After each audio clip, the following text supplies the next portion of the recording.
Mestrado em Educação Superior e 3 especializações em Administração, História Moderna e Economia Contemporânea. Atualmente é membro da Sociedade Espírita Casa do Caminho, em Patrocínio, Minas Gerais, onde exerce as atividades administrativas e doutrinárias. Convidamos então o conferencista Simão Pedro de Lima.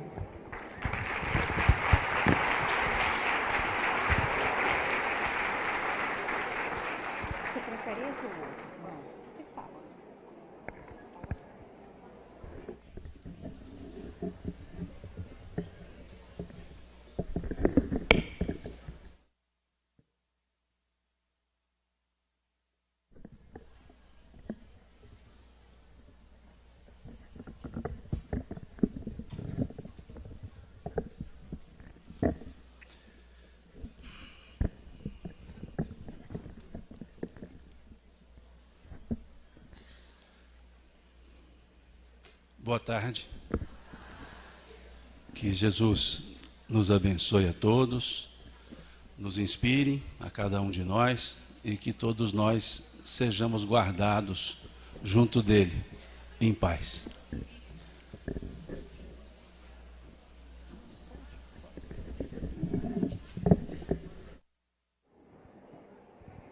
A gente dança conforme a música. Bom, eu sei que todo mundo já está cansado, já estamos numa tarde de domingo, então eu vou encurtar um pouco a minha fala, no máximo 2h30.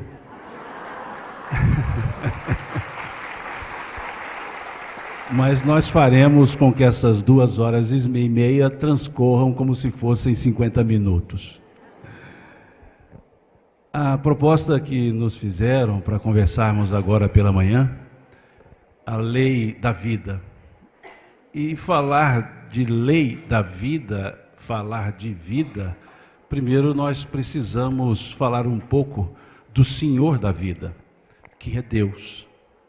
Porque a vida nos foi conferida por Ele, Ele nos deu a nossa vida sob medida. Cada um de nós temos a vida que precisamos, e esse Senhor da vida colocou leis para reger o rumo da própria vida, para que na vida nós dessemos rumos para nossa própria existência. E esse Senhor da vida, Deus, Ele sempre foi o mesmo. Mas o passar dos tempos foi fazendo com que as pessoas, a partir dos seus próprios conceitos, fossem definindo Deus. A tal ponto que um materialista chamado Feuerbach, num livro que ele escreveu no século XVIII, chamado A Essência do Cristianismo, esse materialista ele escreve: está escrito que Deus fez o homem à sua imagem e à sua semelhança. Eu, porém, afirmo que o homem fez Deus à sua imagem e à sua semelhança. Pois o Deus que nos é mostrado tem mais defeitos humanos do que qualidades divinas. Essa foi a fala de Feuerbach. E de certa forma é assim. Porque como nós não conseguimos nos elevar a Deus, nós tentamos reduzi-lo a nós. E tudo que falamos de Deus, falamos com os nossos conceitos reduzidos, com os nossos conceitos ainda carecentes de evolução.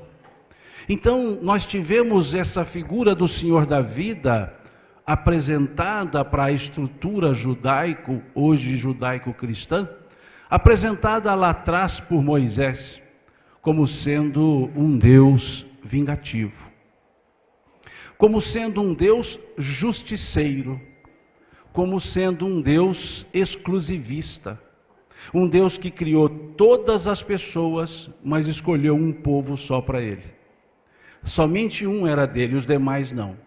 Um Deus de certa forma imperfeito, inconstante, porque criou tudo e quando criou disse, e era bom. Principalmente os seres humanos, disse, e vendo Deus que era bom, disse, crescei-vos e multiplicai-vos. Mas depois resolveu voltar atrás e destruiu a humanidade num dilúvio, resgatando uma família. Essa era a visão mosaica. É a forma humana de trazer Deus com os próprios conceitos humanos. Como que, não numa forma construtivista, mas como que partindo do conhecido para o desconhecido. E o conhecido eram as paixões humanas. Então Deus tinha paixões. Como vemos no capítulo 20 do livro Êxodo, do Velho Testamento. Abrindo, por assim dizer, a parte humana do decálogo. Eu sou o Senhor teu Deus, que te tirou do Egito, da casa de servidão. Não terás diante de mim nenhum outro Deus, nem a ele prestarás culto, pois eu sou um Deus ciumento. Em outras traduções, zeloso. Que puno a iniquidade dos pais nos filhos, nas terceira e quarta gerações. Essa não era a visão de Deus, era a visão que se tinha, que os homens tinham sobre Deus, partindo das suas próprias visões. Então era aquele Deus que vingava. Passam-se os séculos, e Jesus nos traz uma outra ideia para o Criador. O mesmo Deus. Mas aquele Deus agora conceituado por alguém que não o reduzia, mas alguém que já havia se elevado à condição de entendê-lo.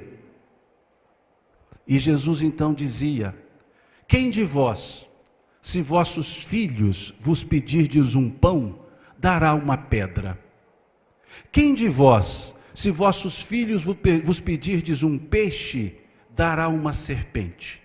Se vós, que sois homens maus, fazem boas coisas aos vossos filhos, quanto mais não fará Deus aos seus, sendo Deus todo bondade. Então Jesus já traz uma outra figura. Não era mais o Deus justiceiro, era o Deus misericordioso, era o Deus bondoso.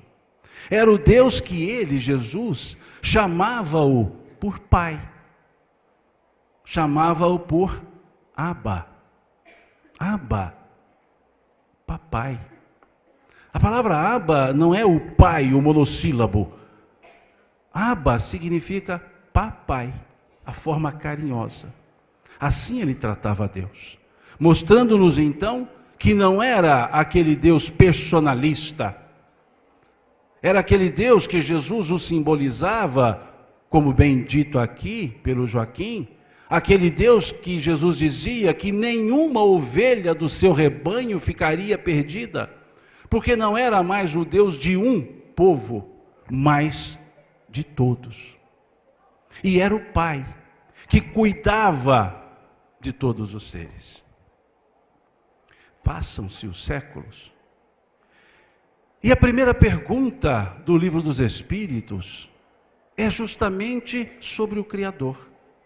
E ali Kardec propõe uma pergunta, dizendo ou perguntando: que é Deus? Uma pergunta filosófica, uma pergunta que faz parte da estrutura chamada teodiceia da filosofia. Estudos da natureza de Deus, busca da causa primeira, que é o significado da própria filosofia, a busca da causa primeira, da causa causal. Daí esse elemento filosófico tão forte na doutrina espírita, um dos seus elementos básicos, um dos seus elementos tríplices.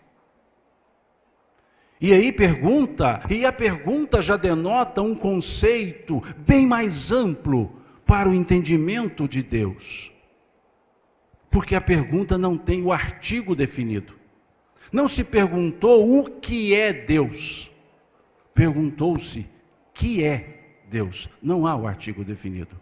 Porque Deus é o infinito. Ele não é limitado. Não há como defini-lo num artigo definido, porque Deus é mais. E não é quem, porque também não se perguntou quem é Deus. Porque quem é a visão antropomórfica que se deu a Deus.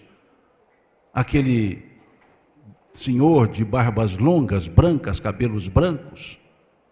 Aquele Deus antropomórfico de Michelangelo, embora barbas longas, brancas, cabelos brancos, idoso, mas Michelangelo o pinta como corpulento, fitness, na Capela Sistina. Então, ao perguntar o que, está tirando o quem, porque Deus não pode ser quem, não é limitado, não é um ser limitado, não é um ser que se reveste de uma matéria, é o que, mas o que sem o artigo, que é Deus. E a pergunta nesse nível trouxe a resposta no mesmo nível. Inteligência suprema do universo. Causa primária de todas as coisas. Como se dissesse à filosofia, aqui está a causa primeira. Porque afinal o objeto da filosofia, não a etimologia, o objeto da filosofia é a busca da causa primeira. É isso que se busca no raciocínio filosófico. E os espíritos disseram então para a filosofia, fica tranquilo, já encontrou a causa primeira. Deus, causa primária de todas as coisas. E a inteligência suprema do universo. Se é a causa primária de todas as coisas, tudo dele deriva. Tudo que existe, como o Espírito, desculpe-me, quando o evangelista, Espírito também, estava encarnado à época, o evangelista João escreveu no seu evangelho, no primeiro capítulo, sobre o verbo, o Logos, e ele escreve, tudo que foi feito por causa do verbo. Tudo que foi feito por causa do verbo. E o verbo estava em Deus, e o verbo era Deus, dizia ele. Quando ele escreveu tudo que foi feito por causa do verbo, ele nos remeteu ao Gênesis bíblico, capítulo 1, que fala da parábola da criação. E toda a criação material foi precedida de uma expressão. E Deus disse, haja luz. Na tradução latina, faça-se a luz. E Deus disse, separe as águas do céu e da terra. E Deus disse, cresça a planta, que cresça a árvore que dê semente, a árvore que dê fruto. E Deus disse, surjam os animais. E Deus disse, façamos o homem, e assim vai. Toda a criação foi feita pela palavra, no simbolismo da parábola. E Deus disse.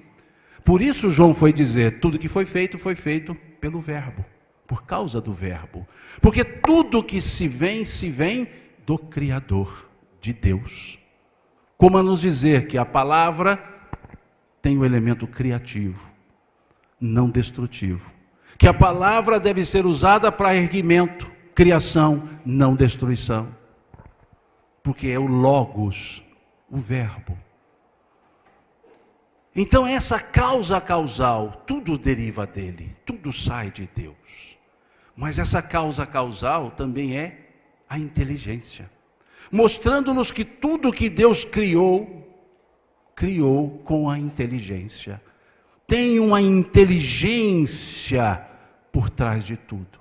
Uma inteligência que rege tudo. E quando falamos da lei, a lei foi criada por Deus, carregada com a inteligência. As leis de Deus são inteligentes. São perfeitas. Como a resposta muito filosófica, no desdobramento das 13 questões, as 13 primeiras questões do Livro dos Espíritos, Kardec então pergunta na questão número 10, pode o homem sondar a natureza íntima de Deus? E os Espíritos responderam, não. Não porque é proibido, não. Disseram não, pois é um sentido que lhes falta. Não que não possamos buscar entender, mas nós não entenderemos, porque nos falta a condição evolutiva para tanto. Falta-nos a condição para entender Deus. E qual é essa condição? É a questão seguinte. Um dia o homem verá Deus E os Espíritos respondem: quando não mais obscurecido pela matéria e pela sua perfeição, o homem verá e compreenderá Deus. Não faço a mínima ideia de quando vai ser isso. Só sei que é quando não mais obscurecido pela matéria e pela nossa perfeição. Então fica no quando, na imprecisão da data, mas na precisão do fato. Porque na estrutura velho e neotestamentárias não se colocam datas, não se colocam cronologias. Para explicar eventos futuros, usa-se um pronome denotativo naqueles tempos, naqueles dias. Sempre é assim. Não há uma definição de data, porque nada é cronológico, tudo é consciencial, tudo é momento de comportamento e sentimento. Então sempre utiliza-se naqueles dias. Como vemos no profeta Joel, capítulo 2 do seu livro: naqueles dias derramarei meu espírito sobre toda a carne. Naqueles dias. Quando? Naqueles dias. E Jesus diz isso com precisão no versículo 36 do capítulo 24 do Evangelho de Mateus. Quando ele diz: quando e onde essas coisas ocorrerão, ninguém o sabe. Nem os anjos do céu, nem o Filho, somente o Pai. Porque o Pai é o único que é onisciente. Então o quando, não saberemos. Mas que um dia compreenderemos e veremos, sim. E essa questão leva Kardec a fazer uma seguinte indagação. Já que não podemos entender a natureza íntima de Deus, que ainda não podemos entender a natureza íntima de Deus, se nós poderíamos, é a questão número 13, compreender os atributos sem os quais Deus não seria Deus. E propõe aos Espíritos, ao dizermos que Deus é eterno, único, infinito, onisciente, soberanamente justo e bom, imutável, estamos dando as características de Deus. Os Espíritos respondem de uma forma educada, eles são muito educados, mas eles são também contundentes, estilo Emmanuel. Pobreza de linguagem. Credes abarcar tudo com vossas próprias definições. Ou seja, desce daí, vocês estão achando que estão muito alto. Mas, do vosso ponto de vista, podereis fazer uma tenra ideia. Espírito superior é tudo assim, né? Esse nível, né? Dá aquela resposta educada e a gente agradece e, na verdade, puxar a orelha da gente. E a gente agradece. Chamam a gente até de tolo e a gente agradece. Lá no Evangelho segundo o Espiritismo, quando se diz assim, é sempre uma virtude, um espírito amigo, ele não se identificou, talvez porque ele puxou a orelha demais, não vou dar meu nome. É sempre uma virtude saber calar, para um mais tolo poder falar mais tolo. Quer dizer, calado a gente é tolo. Calado já é tolo, o outro resolveu falar mais tolo. E a gente fala, não, mas que lição bonita, né? Falou, está te chamando de tolo. Eu falei, pois é. Essa é a ideia. E aí então, temos os atributos da divindade, nessa questão número 13. E dentre esses atributos, 3, nós utilizaremos para entender a lei de Deus. Eterno é um atributo. Deus não tem começo, não tem fim. Ele é eterno. A eternidade não tem começo, não tem fim. Deus é imutável. Ele não se muda, porque ele já é o perfeito. E Deus é soberanamente justo e bom.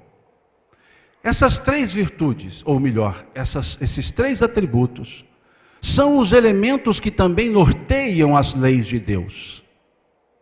As leis de Deus são eternas. As leis de Deus são imutáveis. E as leis de Deus são soberanas, justas e para o bem. Nenhuma lei de Deus é para prejuízo de qualquer ser. É sempre para o benefício de qualquer ser. As leis de Deus sempre são leis para o bem-estar, o bem crescer, o bem evoluir. As leis de Deus não são punitivas, não são coercitivas. As leis de Deus são educativas, orientativas, norteadoras. E trazem essa característica. Quando assim, então, Kardec resolve analisar, no capítulo 1 do Evangelho segundo o Espiritismo, ele já começa nos dizendo, quando vai analisar a figura, a estrutura reveladora chamada Moisés, ele diz que Moisés nos traz duas leis: a lei divina e a lei humana. E nos diz que a lei humana é perecível, que a lei humana é circunstancial, que a lei humana, ela se muda com o tempo, com o passar da sociedade, de maneira tal que o que era permitido em uma era pode não sê-lo em outra, o que era proibido em uma pode não sê-lo em outra, porque a lei caminha segundo a própria consciência coletiva. A lei reflete o nível da consciência coletiva, o que Ferdinand de Lassalle chamava de fatores reais de poder, quando ele estudava o que é a Constituição. Fatores reais de poder determinam as mudanças. E os fatores reais de poder nem sempre são elementos evolutivos, podem ser estagnados.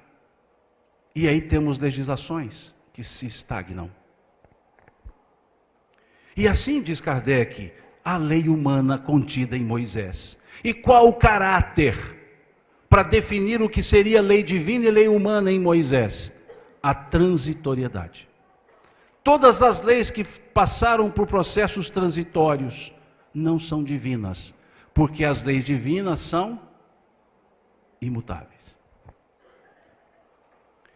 E as leis divinas, então, perenes, justas, soberanas, para o bem. Então ali também encontramos na estrutura mosaica leis divinas, que não se modificam, mesmo que leis humanas tratem diferentemente o que a lei divina trata, a lei divina nunca será subrogada, abrogada que seja, por uma lei humana. Nós temos no Decálogo, capítulo 20 do Êxodo, o rol das leis divinas, que mesmo que o tempo transcorra, elas não se modificam. Não matarás. Mesmo que tenhamos uma lei que diga, pode matar, alguém sairá triste nessa história, porque alguém ama aquele que for morto. Não furtarás. Mesmo que uma lei humana diga, pode furtar, aquele que for sujeito do furto ficará triste, mesmo que a lei permita, mas a tristeza permanecerá. Então nunca o furtar será bom, nunca o matar será bom. Pode ser até permitido, mas não pode ser bom. Então não vai mudar a essência da lei de Deus. Por isso dizia Kardec, perenidade. E na própria estrutura mosaica nós temos a contradição. Porque da mesma forma que temos no Decálogo não matarás, nós temos na estrutura do Levítico dizendo da pena de talião. Se um irmão matar o outro, matai o irmão também. Olho por olho, osso por osso, coluna por coluna, dente por dente. Uma cópia da estrutura de Hammurabi. Mas é a pena de talião, tal e qual. Se roubar, você pode roubar também. Se te furtou, você pode ir lá buscar o bem. E ao mesmo tempo temos lá dizendo, não furtarás, não matarás. E assim, diversas outras estruturas que formam o Decálogo. Esse é o caráter da lei divina. Esse é o caráter da lei da vida. E dissemos que elas são, a lei é, soberanamente justa e boa, porque Deus é soberanamente justo e bom. e dele só deriva aquilo que os seus atributos estabelecem. E assim entendemos o que foi muito bem dito aqui pelo Joaquim, a questão 614 do Livro dos Espíritos, que é a questão que abre o livro terceiro do Livro dos Espíritos, que é composto por 4 livros. O livro primeiro, das causas primeiras, que vai da questão número 1 até a questão 76. O livro segundo, do mundo espiritual, ou do mundo espírita, que vai da questão 70 até 75, vai da questão 76 até a questão 613. O livro quarto, que vai da questão 920 até a última, 1019, que fala das penas e consolações dos futuros. E o livro terceiro, que justamente fala das leis morais, que vai da questão 614 a 919. As leis morais. E esse livro é aberto justamente com a questão 614, que se pergunta o que se entende por lei natural. E essa pergunta ela é válida e cabível, porque a época kardeciana, segunda metade do século XIX, ainda se vivia sob a estrutura de uma lei do século XVI, de uma ideia do século XVI, o racionalismo cartesiano, que trabalhava a estrutura das leis físicas e dizendo que o mundo era governado pelas leis físicas. E isso se chamava fisiocracia. Governo das leis, governado pelas leis da natureza física. E essas leis, lei da gravidade, lei de ação e reação, e essas leis todas da estrutura da física, eram chamadas de leis naturais. E quando Kardec abre o livro terceiro, Leis Morais, na pergunta ele coloca no rol das leis naturais as próprias leis morais. As leis naturais advêm de Deus. E se ele coloca a pergunta o que se entende por lei natural, abrindo justamente o capítulo das leis morais, é porque ele coloca as leis morais no rol das leis naturais. E as leis naturais sendo criadas por Deus, as leis morais também seriam criadas por Deus. E aquela estrutura didática, não limitativa, mas didática, que Kardec coloca para as leis morais, lei de adoração, lei do trabalho, lei de sociedade, lei da reprodução, da conservação, da destruição, de liberdade, de igualdade, de justiça, amor, caridade, a estrutura de leis que ele trabalha, é para dizer, advém de Deus. Mas o interessante foi a resposta que os Espíritos deram. Quando perguntou-se então o que se entende por lei natural, eles responderam, é a lei de Deus, ponto. Única e verdadeira para a felicidade do homem. Ela lhe indica o que deve ou não deve fazer. E o homem só é infeliz quando dessa lei se afasta. É uma resposta que demandaria tempos para entendermos. É a lei de Deus, ponto, veio de Deus. Então ela é justa, ela é imutável, ela é perene, ela é boa, ela é soberana.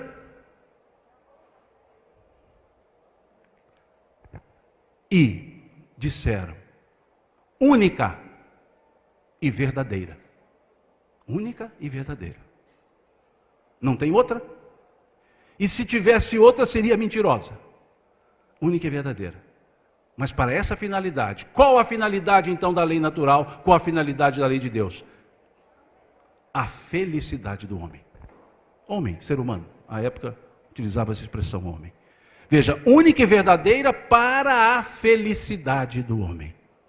Ou seja, todas as leis de Deus só têm um fito, só têm um objetivo. Qual? A nossa felicidade. Toda a estrutura só tem um objetivo. A nossa felicidade. Felicidade é algo divino. Felicidade é algo que está em nós, que nós não buscamos fora. Por isso não conseguimos a felicidade quando queremos construí-la em cima de pessoas, em cima de coisas. Porque a felicidade, e eu desconfio que Almir Sater e Renato Teixeira leram essa questão, porque eles escreveram: cada ser em si carrega o dom de ser capaz de ser feliz. A felicidade é algo interior, nunca exterior. Felicidade é ser, exterior é alegria, é ter.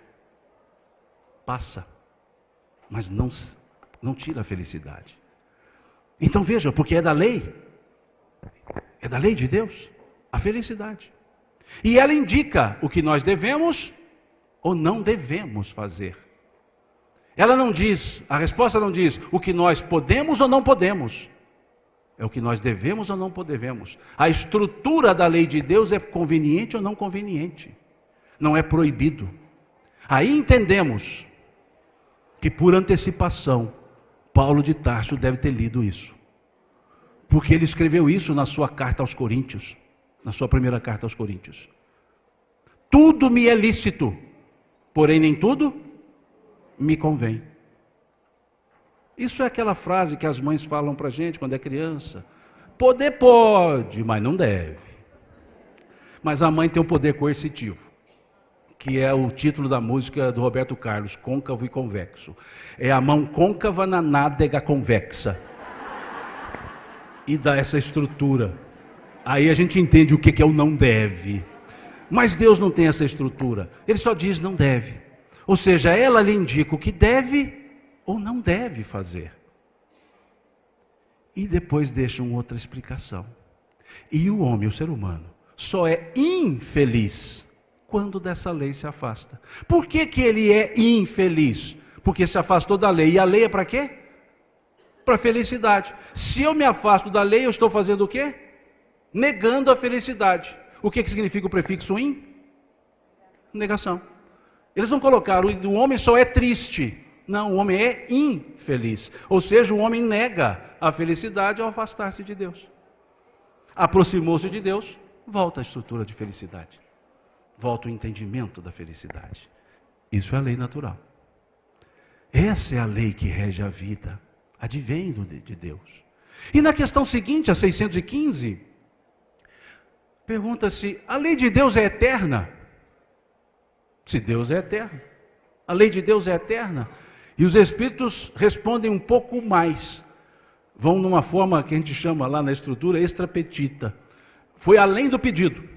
Porque perguntou-se se a lei era eterna.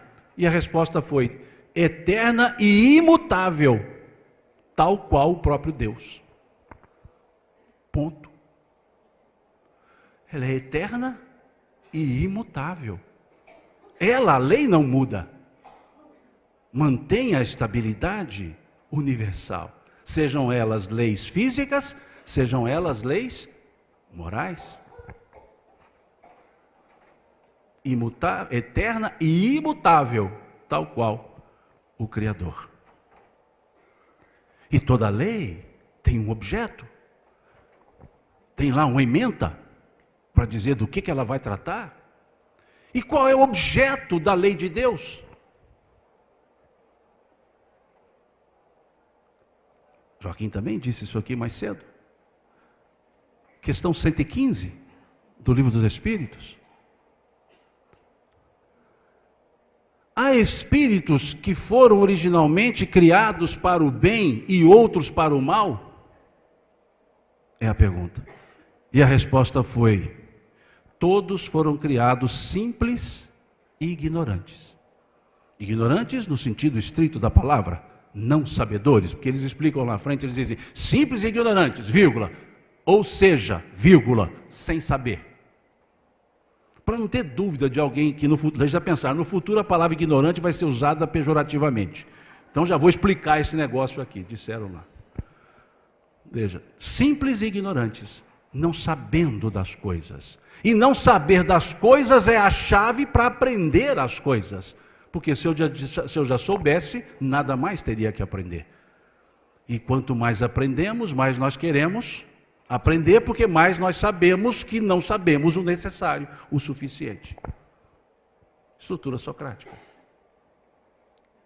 Então está lá, todos foram criados simples e ignorantes. Na questão 116, foi perguntado então: haverá espíritos que permanecerão eternamente nas camadas inferiores? E eles respondem, não. Ponto. Não põe vírgula não, porque é o não. Todos, respondem agora, todos chegarão à perfeição. Somos criados simples e ignorantes, todos chegaremos à perfeição. Qual é então o objeto da lei? A evolução. Só tem um propósito, a lei de Deus. A evolução. Tudo fazer para que nós evoluamos. Tudo a lei vai fazer para que nós cresçamos. Para que nós progridamos. Esse é o único objeto da lei. Todos os outros elementos são para conduzir a isso, a evolução. É o único determinismo de Deus. É o único determinismo. Querendo ou não, vamos ser levados ao processo evolutivo. E depois, obviamente, querendo, vamos evoluir. Não querendo, vamos ficar na fila. Até querer. E vai evoluir. Mas não vai ficar nunca sem a evolução. Porque é o objeto da lei. E Deus é onipotente. Suas leis são onipotentes. Tudo que ele tem de atributo, suas leis têm de características e de forças normativas, vamos dizer assim. Qual é a força normativa das leis de Deus? Os atributos do próprio Deus. São eternas, imutáveis, infinitas, soberanamente justas e boas, e assim vai. E qual a metodologia, então? Já que a evolução é objeto da lei de Deus, qual é o elemento dessas leis, então, que vão nos permitir o processo evolutivo? E aí dissemos um deles ontem. A questão 132, que foi dita aqui pelo Joaquim. Qual a finalidade eu disse ontem, você já sabe. Qual a pergunta? Qual a finalidade da encarnação dos espíritos? Em outras palavras, por que tem que entrar na carne? Ponto. É o aspecto, disse ontem, qualitativo da lei. É o processo, é o meio pelo qual. Então, entrar na carne é uma necessidade nossa. Como vemos no capítulo 4, item 25, do Evangelho segundo o Espiritismo, uma mensagem de São Luís, em que ele diz que é necessário ao espírito passar pela carne para, por meio de uma ação material, contribuir com os propósitos estabelecidos para a sua própria evolução. Veja a mensagem de São Luís, item 25 do capítulo 4 do Evangelho segundo o Espiritismo. É necessário passar pela experiência material para o processo evolutivo, para contribuir. E diz aliás, São Luís, que esse contribuir para os desígnios, os propósitos, serve para desenvolver a nossa própria inteligência.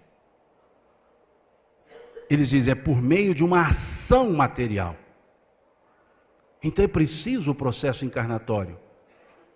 O processo encarnatório é o meio pelo qual o objeto da lei de Deus se manifesta, ou pode ser exercido. E aí na questão 166 do Livro dos Espíritos, considerando a encarnação sendo o elemento evolutivo, dissemos ontem, a questão 230 explica que o espírito também evolui no mundo espiritual, mas a questão 230 diz, evolui em conhecimento segundo a sua vontade, mas ela coloca uma conjunção adversativa, dizendo, porém, só o contato com a matéria permite ao espírito exercer o conhecimento adquirido no mundo espiritual. Ou seja, não tem jeito, volta para a terra do mesmo jeito. Tá bom, você evoluiu no mundo espiritual, parabéns, agora vem para cá e mostra o que você sabe. A ideia é mais ou menos essa. E aí então, na questão 166, muito lógica, pergunta-se, o espírito que não progrediu durante a sua vida corpórea, como ele fará para dar continuidade ao seu processo, ao seu progresso, à sua evolução? E os Espíritos respondem: suportando a prova de uma nova existência. 10 minutos a gente fecha essas existências todas. Já mostrou ali. Vejam. Suportando a prova de uma nova existência. E ali na resposta os Espíritos já fazem a diferenciação. Que encarnação é existência, não é essência. Essência é a vida. Vida é mais do que encarnação. Encarnação são existências dentro da vida. E a vida é única. Desde que Deus me criou é a mesma vida. Ora estou encarnado, ora desencarnado, ora encarnado, ora desencarnado, mas sempre a mesma vida. Porque eu sou imortal, dissemos ontem. E imortal deriva da eternidade. Deus é eterno, não tem começo, não tem fim. Nós somos imortais, temos começo, não temos fim. Trazemos a essência da eternidade. Em não fim, mas em começo. Dissemos ontem. Então percebamos que o encarnar qualitativamente tem um efeito quantitativo, que nós chamamos então de reencarnação. E aí a questão 167, ou na questão 167, Kardec pergunta: qual a finalidade da reencarnação dos espíritos? A 132 ele perguntou a finalidade da encarnação.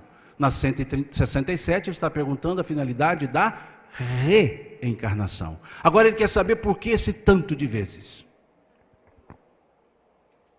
Deve ter sido inspirado por algum de nós mineiros. Esse negócio de muitas vezes cansa muito, isso é custoso. Mas vejam, e os Espíritos responderam: expiação, vírgula, aprimoramento progressivo da humanidade. Na questão 132, a resposta foi: Deus vos impõe a encarnação com a finalidade de vos fazer progredir. E ali na 167 foi dizer: olha, esse progresso é paulatino, ele é época a época, não dá para fazer de uma vez só. Veja, aprimoramento progressivo da humanidade. E é um elemento tão forte que na questão 330A do Livro dos Espíritos, porque tem 330, 330A, 330B. Na 330A, a pergunta que Kardec faz é um primor, aliás, todas as outras são, mas para entender o processo reencarnatório, a necessidade. Ele pergunta na questão 330A, a reencarnação está para a vida espiritual, a reencarnação está para a vida espiritual, tal qual a morte está para a vida material? O que a gente fala da morte? Que é o único fim, não é isso? A única coisa que está certa na vida, falam assim, não falam? Nós também falamos, embora queiramos dizer outra coisa, mas falamos assim também. Então veja, se a única coisa certa na vida é a morte, o que Kardec perguntou? Se a única coisa certa na vida espiritual é a reencarnação. E o Espírito respondeu: sim, vírgula, sem dúvida. Ou seja, você vai reencarnar. A única coisa certa que você está aqui agora é que você vai reencarnar. Quantas vezes? Não sei, depende. Que é a palavra que resolve tudo na doutrina espírita. Aliás, também no direito. É a palavra depende. Tudo. Você vai responder e fala, depende. Aí já resolve a falha. Como é que foi? Depende. No direito eles acrescentam uma coisinha, do caso concreto. Mas na estrutura espiritual a gente diz, depende de circunstâncias, atitudes, conhecimentos e assim vai embora. Depende. Mas vejam a força. Se a reencarnação está para a vida espiritual, tal qual a morte está para a vida material. Sim, sem dúvida. Ponto. Então vejam que é um método da aplicabilidade do objeto da lei, a evolução. Ou seja, só estamos reencarnados aqui para uma finalidade: crescer. Ninguém está reencarnado aqui para sofrer. Se sofre, é consequência de atitude. Se não sofre, é consequência de atitude. mas não é o objeto, não é a finalidade. E sendo a lei de Deus justa, soberanamente justa, boa, Kardec faz uma outra pergunta aos espíritos, que também foi citada aqui pelo Joaquim. A questão 171. Onde se fundamenta a verdade da reencarnação? Onde está a estrutura epistemológica da reencarnação? Qual é a base para o conhecimento para dizer reencarnação existe? Então perguntou-se, onde se fundamenta a verdade da reencarnação? Em 5 minutos a gente fala essa verdade. E a resposta foi, na justiça de Deus. Na justiça de Deus. Não cansamos de repetir sempre, dizem os Espíritos. Olha como é que eles usam. Não cansamos de repetir sempre. Um bom pai sempre deixa abertas as portas para o arrependimento dos seus filhos. A justiça de Deus. E qual é a justiça de Deus? Lei de causa e efeito. Deus não precisa ficar regulando nada. Deixa eu anotar aqui no meu caderno. Não, hoje já é no Palm Top, já é diferente, né? No passado Deus anotava no caderninho. Deixa eu ver o que ele fez, porque eu vou cobrar isso dele depois. Anota aí o que o Simão fez, que nós temos que cobrar isso dele depois. Não, não é assim. A lei, causa e efeito, causa e efeito. Age, resposta. Age, resposta. Agiu bem, resposta boa. Agiu ruim, resposta de igual modo, para acordar e ter atitudes boas. A justiça de Deus está na lei de causa e efeito. O que tira a estrutura de Deus, justiceiro. E aí entendemos o que é Deus justo. Causa, efeito. Causa, efeito. Lógico que tem as variantes. Tem as variantes, como vemos lá no artigo 11 do capítulo 7, o Código Penal da Vida Futura, sobre as atenuantes e agravantes que citamos aqui ontem. Mas a justiça de Deus está na lei de causa e efeito. E lá na estrutura da resposta, baseia-se na justiça de Deus, também diz que um bom pai, porque Deus é soberanamente justo e bom, um bom pai sempre deixa aberta uma porta, artigo indefinido, uma porta, cada um tem a sua atitude, uma porta para o arrependimento dos seus filhos. Esse arrependimento nos leva ao mesmo Código Penal da Vida Futura, lá do capítulo 7 do livro Céu e Inferno, só que agora no artigo 16. Que para sanar uma falta são necessários o arrependimento, a reparação e a expiação. O arrependimento é o elemento primordial. Arrepende-se, repara-se e residualmente expia-se. A expiação é residual, por ordem natural. Mas na ordem usual, a gente expia, por isso arrepende e depois repara. A ordem natural é arrepende e expia, arrepende e repara. E se sobrar algo, expia. Não no sentido mineiro da palavra. A gente não fica espiando, olhando. É no sentido duro da palavra. Mas vejam, a ordem usual acaba mudando. A gente expia porque não arrependeu, e aí sentiu na pele, me arrependi. E aí vou reparar. A reparação sempre precede do arrependimento. Um bom pai sempre deixa aberta uma porta para o arrependimento dos seus filhos, seja pelas veias convidativas da expiação, ou seja como a própria estrutura da escolha em arrepender-se, reparar e expiar. E é isso que nos leva então ao local de inscrição dessa lei. Vamos colocar onde essa lei foi publicada, que é a questão 621 do Livro dos Espíritos. Onde está escrita a lei de Deus? Na consciência. Que Tácito, na Roma Antiga, dizia: a consciência é um juiz íntegro, porém fraco, para aplicar em si as regras que aplica em outrem. Porque a consciência a gente cria uns mecanismos de fuga. Mas é lá que está escrito. É o estado de consciência que vai estabelecer mecanismos de fuga ou não.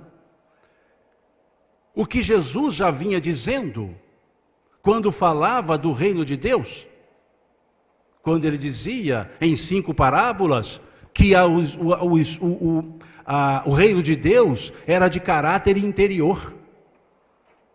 Quando ele falava da pesca, do joio, do tesouro, da pérola, não dá para falar cada uma delas, porque só tem 4 minutos. Mas essas 5 parábolas, que nós chamamos parábolas do reino, elas todas têm um caráter interior. Peixe se pesca dentro da água, semente se semeia dentro do sulco, o tesouro estava dentro da terra, enterrado, a pérola se acha dentro de uma ostra, o fermento age de dentro para fora. Em todas essas parábolas nós temos um elemento, interiorização. E aí Jesus arremata: o reino de Deus não vem com aparências exteriores, pois o reino de Deus está dentro de vós. Ou, em outras traduções, entre vós. E onde está escrita a lei de Deus? Na consciência. A estrutura sempre é interior. E a consciência é uma disposição interior para a reforma íntima, bem trabalhada aqui pelo Joaquim. É uma disposição interior para a reforma ou não. E é uma disposição, porque a reforma íntima é como se nós disséssemos: aceite sua parte sombra e faça brilhar sua parte luz. Porque a gente não destrói as coisas ruins, a gente constrói as coisas boas e elas suplantam as coisas ruins. Como dizia o Cristo no capítulo 11, como dizia Paulo no capítulo 11 da sua carta aos Romanos: irmãos, não vos deixeis vencer pelo mal, mas vence o mal com o bem. Então é fazendo o certo que o errado vai desaparecendo, e não lutando contra o errado, porque o certo não vai estar sendo feito. Então é uma estrutura diferente, por isso é uma disposição interior. E essa estrutura então, esse conjunto, essa lei, alguém a resumiu. Não sei dizer quem.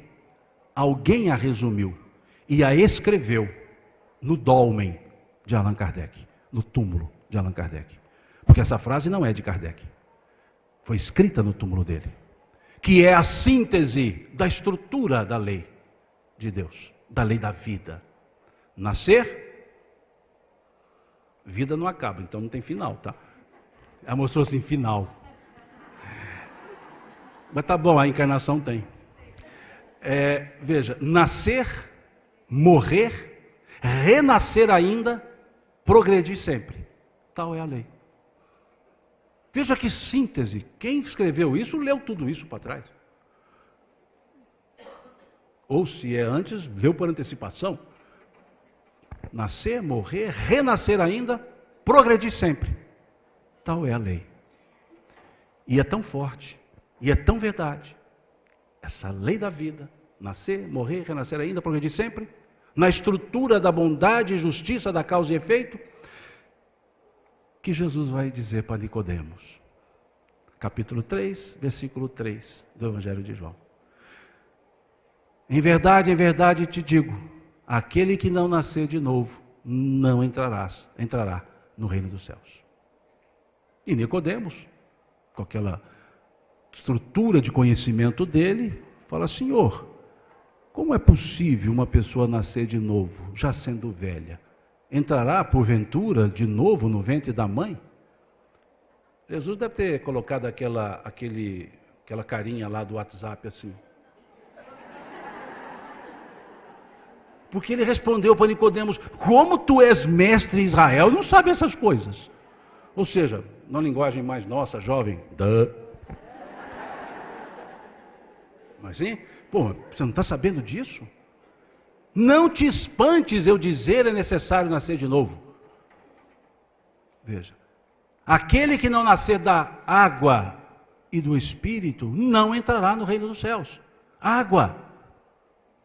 A escola jônica pré-socrática, principalmente Tales de Mileto, eles defendiam a ideia que a água era o princípio primordial da vida. Tudo saiu da água.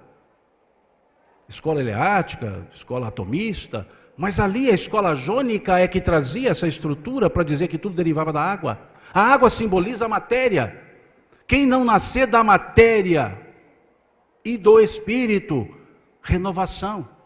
Nascer de novo, mas não basta nascer de novo se não faz nada diferente. E aí então, nascer da água, nascer do espírito. Nascer de novo, novamente, e renovar as atitudes. Essa é a força estabelecida na resposta de Jesus, que é a lei de Deus, que é a lei da vida. E a vida é o que de melhor nós temos. Por mais difícil que possa parecer, por mais confusa que nós possamos vê-la, é a melhor coisa que nós temos. A imortalidade, a vida. E encerrando, veja que o verbo está no gerúndio, encerrando. Gerúndio é um eterno presente. Encerrando, eu recebi uma história que me foi mandada por e-mail. Hoje ninguém mais manda coisa por e-mail, que já era uma coisa moderna, já não é mais. Hoje é pelo WhatsApp, mas me mandaram por e-mail, então já dá para ter uma ideia de quanto tempo faz. É que me mandaram uma história por e-mail que eu tenho certeza que esse fato não ocorreu, mas a história é verdadeira. Ela é verdadeira, só não ocorreu, mas é verdadeira. A história dizia assim, que um homem queria vender um sítio. E ele, andando pela rua, se encontrou com o poeta Olavo Bilac. E aí ele disse para o poeta, poeta, eu quero vender meu sítio que o senhor conhece tão bem. Será que o senhor poderia redigir um anúncio para o jornal? O poeta pegou lá um papel, um lápis e escreveu, vende-se em encantadora propriedade, onde cantam os pássaros no extenso arvoredo ao amanhecer.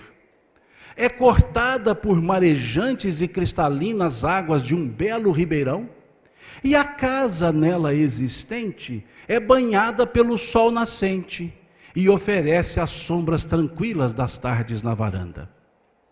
Passado uns dias, o poeta se encontrou com o homem e perguntou a ele, e aí, vendeu o sítio?